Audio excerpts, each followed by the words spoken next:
Russia's registered its first 2 deaths from COVID-19.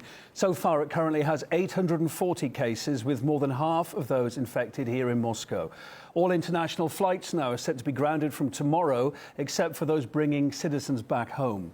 Moscow and regions across Russia have started introducing a series of tight restrictions to halt the spread of the deadly virus. Let's get across all of this now and get the Russia side of it from our correspondent, Murat Gazdiev, down there in central Moscow. Hey there, morning.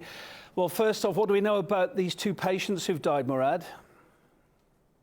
Well, they were both elderly, an 88-year-old and a 73-year-old. There were contradictory messages at first about their deaths. So doctors confirmed that they had the coronavirus. Then they said one of the patients died because of a blood clot, so they were writing her death off to that. But then they said, you know, the underlying cause was the COVID-19 virus. It led to a whole series of complications. These were 2 very elderly people. They had a lot of many underlying health conditions, and those became severe. They had severe pneumonia as well. As everybody knows, the coronavirus targets the elderly and the infirm with underlying health conditions the most. They're the most vulnerable category of people. By the way, the 2 people that died yesterday, they're the 2nd and 3rd. So the total tally is 3 dead now in Russia. 3 people have died from the virus. 840 are confirmed to be infected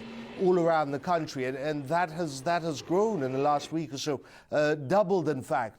But there's a whole slew of new measures coming into force very soon. Vladimir Putin addressed the nation yesterday, proposing a wide variety of new measures to sort of halt the spread of the virus. Of course, in Russia, it so far isn't anywhere near as bad as it is in Italy, for example, in France, in Spain, in European countries, or the United States. But the government is trying to stay a step ahead. It's trying to prevent the infection from spreading from Russia, following the Western scenario. Of course, the Asian scenario, where there's a recovery instead of a worsening of conditions, is much more preferable for Russia. So Vladimir Putin proposed that starting on the 30th of March, that all of Russia has a week-long holiday, a weekend that lasts a week. So nobody will be going to work, but by law, if the government approves this, everybody will get to keep their pay.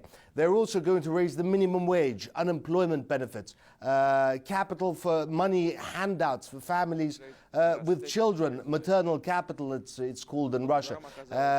Moscow mayor is introducing his own set of measures to prevent the virus from spreading. So already we've seen, for example, swimming pools, gyms, all sorts of social places shut down for the duration of this epidemic to prevent its spread. And now they're going to add many more venues. For example, we've heard about cafes and restaurants being locked down. Moscow's parks, for the first time in living memory, are completely empty. They've been shut down. And Moscow's mayor, Sergei Sobyanin, was very direct. He said, there'll be nothing to do outside. Just stay at home.